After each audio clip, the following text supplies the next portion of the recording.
Bonjour à tous, c'est Philippe Guillouard de Trek Eco sur Vie et Aventure. Je suis encore en Italie, ça fait une dizaine de jours que je traîne ici, dans la Lazio, autour de Rome si vous préférez.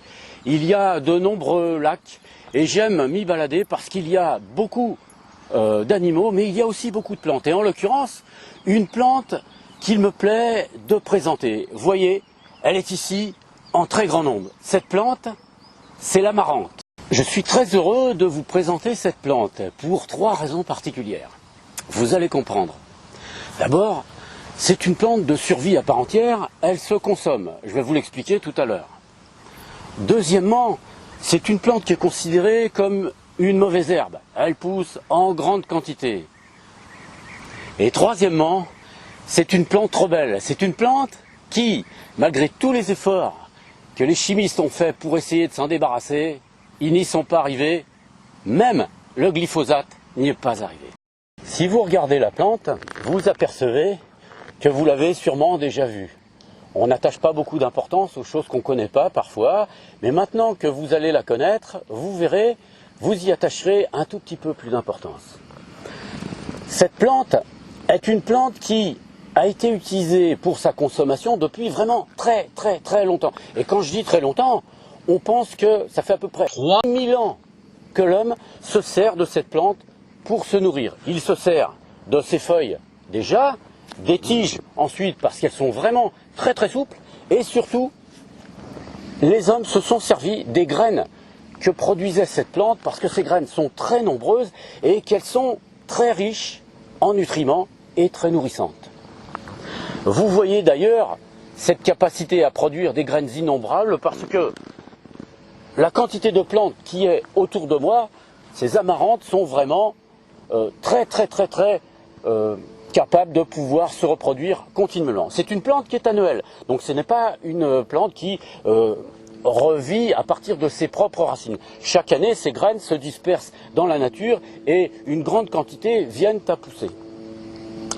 Je vais vous demander de vous approcher pour qu'on puisse ensemble reconnaître un petit peu cette plante, faire un petit peu connaissance avec toutes les parties de la plante pour pouvoir la repérer. La première chose que nous allons regarder ensemble, ce sont les feuilles.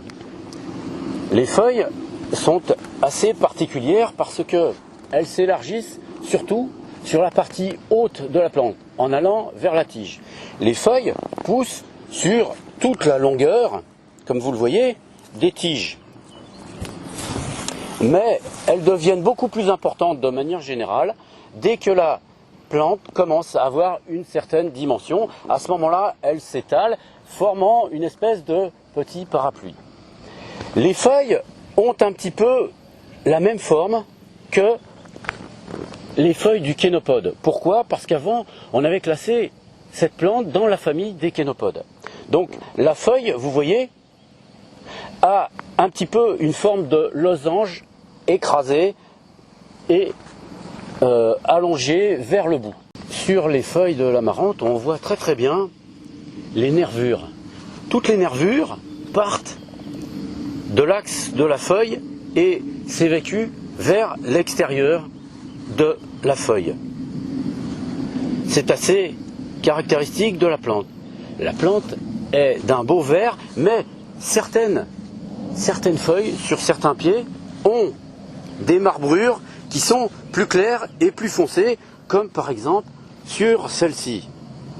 Donc vous reverrez très fréquemment des amarantes avec ces espèces de marbrures blanchâtres sur un vert foncé, et d'autres qui n'en ont absolument pas. Ce qui compte, c'est de repérer la forme de la feuille. Vous le verrez tout à l'heure un petit peu plus en image. C'est la première partie de la plante qu'on mange, donc ce sont ses feuilles. Il n'y en a pas des grandes quantités, mais par contre, vu qu'il y a beaucoup de plantes, on peut se servir sur de nombreuses plantes pour amasser suffisamment de feuilles. Ces feuilles se consomment crues quand elles sont jeunes, comme pour beaucoup de plantes, et surtout cuites. Cuites, elles tiennent très bien la cuisson et forment de bons plats qu'on peut mélanger avec d'autres légumes, évidemment. Une partie de la plante qui se consomme autant que les feuilles, ce sont les tiges. Les tiges, avant que la plante ne produise les fleurs, ce qui est le cas ici, puisque nous sommes au mois d'août, ces tiges peuvent se manger sans aucun problème, parce qu'elles sont vraiment très tendres. Vous les coupez par petits bouts, ça n'empêchera pas la plante de continuer de grandir, et vous mettez ces tiges à cuire dans de l'eau bouillante que vous préparez un petit peu comme des asperges par exemple. Néanmoins, vous faites comme vous voulez pour préparer votre cuisine. La tige de cette plante est relativement souple, elle n'est pas très très dure, elle est légèrement striée et comme vous le verrez sur les images que je vous présenterai tout à l'heure, elle possède des petites lignes légèrement rosées qui montent sur toute la hauteur de la plante. Ça permet de bien repérer cette plante. Il faut savoir qu'il y a des variétés d'amarante, alors presque toutes les variétés d'amarante se mangent et ont les mêmes propriétés.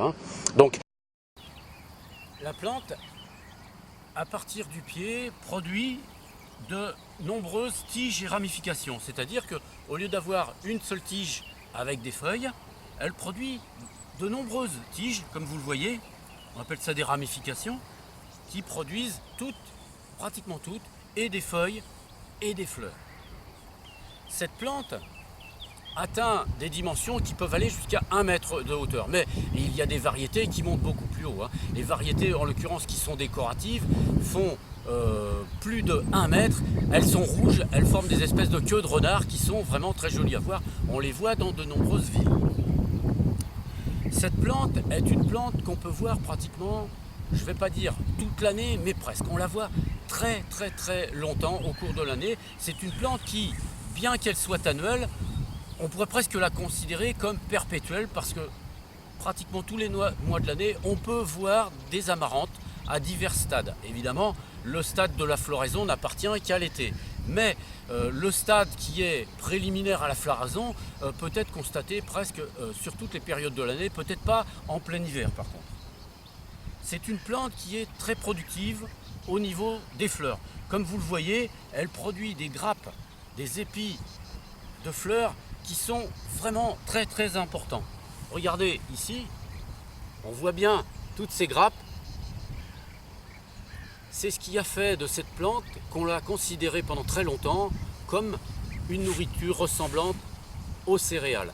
Parce qu'elle produit de nombreuses petites graines, elles sont petites les graines évidemment, mais par contre on peut les récupérer facilement puisqu'il suffit de couper les tiges une fois que les fleurs auront séché, de les mettre sur un linge ou sur une bâche et une fois qu'elles seront bien sèches, de les secouer pour rattraper toutes ces graines. Et avec ces graines, qu'est-ce qu'on fait? On peut faire une pâte avec laquelle on pourra très bien faire des gâteaux, des bouillies, des choses comme ça. Et en la mélangeant, parce qu'elle ne monte pas sinon, en la mélangeant par exemple avec de la farine de blé, on arrive un petit peu à faire un pain qui a un petit goût de noisette. C'est le goût que possèdent ces graines. La fleur n'est pas encore sèche ici, mais elle commence déjà à sécher. Je vais vous montrer comment on récupère les graines, surtout pour que vous puissiez les voir. Vous verrez que c'est pas difficile à récupérer, mais vous voyez, il suffit de remuer. Voilà. Si vous voulez vous approcher, donc ici, vous voyez, les fleurs séchées sont tombées et ce qu'il suffit de faire simplement, vous voyez, regardez apparaître les graines, il suffit de les remuer pour qu'apparaissent les petites graines. Elles sont noires et brillantes, arrondies, on va dire un ovale en quelque sorte. Voilà, elles sont très nombreuses, mais toutes petites. Ce qui veut dire que, évidemment, si vous souhaitez manger, comme le faisaient les gens d'il y a très longtemps, si vous souhaitez manger de la farine avec ces graines, de la farine d'amarante, il va falloir que vous en ramassiez une quantité vraiment très importante. Alors ce que faisaient les gens, ils mettaient un linge par terre, maintenant il vaut mieux mettre une bâche, ça évite d'en perdre. Donc vous mettez une bâche sous les plantes, parce que les plantes produisent vraiment beaucoup de fleurs, et vous les secouez abondamment, vous récupérez votre bâche. Une fois que vous secouez tout ça, vous faites passer le ventilateur dessus, ça enlève toutes les fleurs, et il ne reste plus que les graines. Mais il faut vraiment en faire tomber beaucoup pour pouvoir avoir un petit kilo.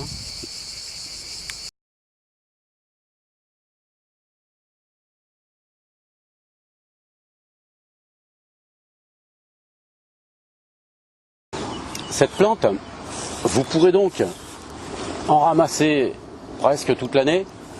Vous pourrez manger surtout ses feuilles une grande partie de l'année.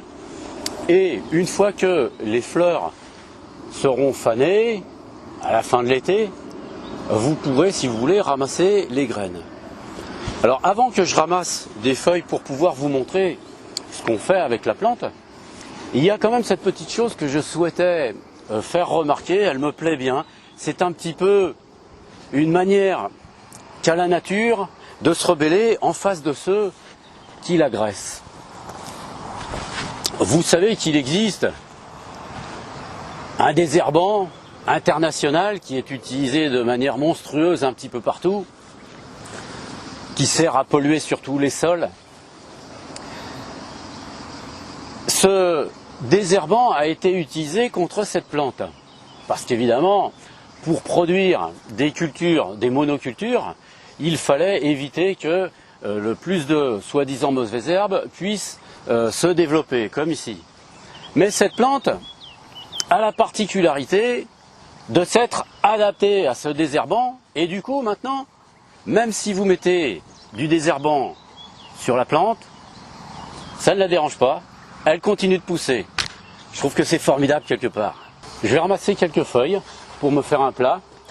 Je vais vous montrer ça. Donc je choisis plutôt les feuilles des pieds qui n'ont pas encore fait de fleurs. Néanmoins, même si vous prenez celle-ci, une fois cuite, il faut les faire cuire un petit peu plus longtemps. Une fois cuite, après, il n'y a pas de problème, ça se mange aussi, hein.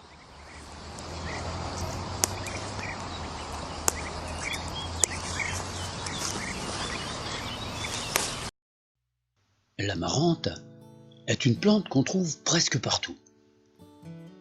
On la voit pratiquement toute l'année, hormis en hiver. Elle forme des tapis très importants de plantes qu'on qualifie trop rapidement de mauvaises herbes, car elle a nourri des populations pendant de très longues périodes de temps. Regardez ici en pleine ville, à gauche une amarante, à droite du kénopode blanc. Ici, sur les talus ou les bords de chemin, elle pousse avec d'autres plantes sauvages que vous connaissez déjà, le kénopode ou les daturas. Regardez ces belles amarantes. L'amarante, dont les proportions vont jusqu'à 1 mètre de hauteur, est une plante annuelle. Elle est d'un très beau vert. Notez ses feuilles en forme de losange et aplaties sur le bout pointu. Ici, avec des marbrures blanches, parfois sans, comme sur cette feuille, mais avec des nervures toujours très apparentes. Les feuilles du haut de la plante étant toujours plus importantes, elles forment une sorte de parasol qui lui permet de récupérer les rayons du soleil. La tige est d'un vert tendre, légèrement striée de rose. Elle est recouverte de tout petits poils. À l'aisselle des feuilles poussent des ramifications qui formeront plus tard des branches qui porteront elles-mêmes des feuilles et des fleurs. Cette plante est consommée depuis près de 8000 ans, les feuilles, les tiges, comme les graines. Une véritable richesse de la nature. En été, généralement, les amarantes produiront de nombreux épis de fleurs qui constitueront leur progéniture sous la forme de milliers de graines.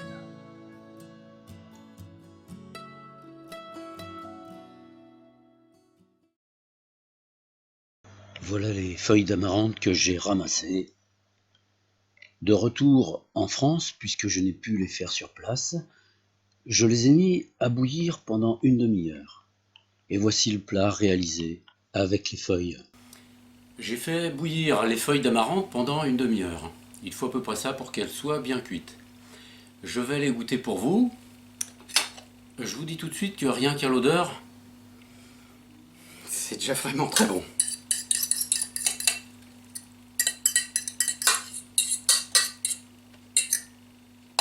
Voilà. J'ai mis un petit peu de beurre et un petit peu de sel. C'est tout ce que j'ai fait. Alors au niveau de l'odeur, vraiment ça sent à peu près, on peut dire, de l'épinard.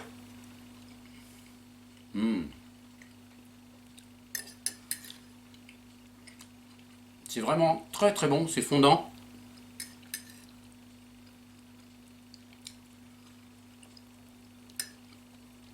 Je peux vous dire que c'est fameux. Avec le beurre, ça va très très bien. Pareil que pour le kénopode, c'est même au niveau du goût, c'est même plus agréable à consommer parce que l'épinard c'est assez, comment je dirais, ça fond énormément dans la bouche, ça fait tout de suite une impression d'eau, alors que là, on a plus l'impression de manger quelque chose. Voilà. L'amarante possède, si vous voulez, de nombreux nutriments qui sont très intéressants. Pourquoi? Parce que, si vous voulez, comme c'est une plante sauvage, même si on la fait cuire, elle conserve une grande partie de ses nutriments, que ce soit les vitamines, les minéraux, les oligo-éléments. Il ne faut pas penser que parce qu'on cuit une plante, celle-ci a perdu toutes ses propriétés. D'ailleurs, la cuisson ne fait pas que réduire ou enlever parfois certains nutriments. Parfois, elle en apporte carrément. Pourquoi? Parce qu'il y a des transformations qui s'opèrent au niveau de la plante. Certaines substances deviennent assimilables beaucoup plus facilement par la cuisson, alors que lorsqu'on mange la plante crue, ces substances sont beaucoup moins assimilables. Vous connaissez certainement le cas de la tomate. Par exemple, les substances antioxydantes qui sont dans la tomate sont beaucoup plus assimilables lorsque la tomate est cuite que lorsque celle-ci est crue. Pour ce qui concerne l'amarante, il n'y a pas de problème particulier. Vous avez remarqué que dans la nature, il y en a plein. Nous sommes encore pendant l'été. Je vous invite à y goûter en même temps que le kénopode pour lequel je vous ai déjà fait une vidéo.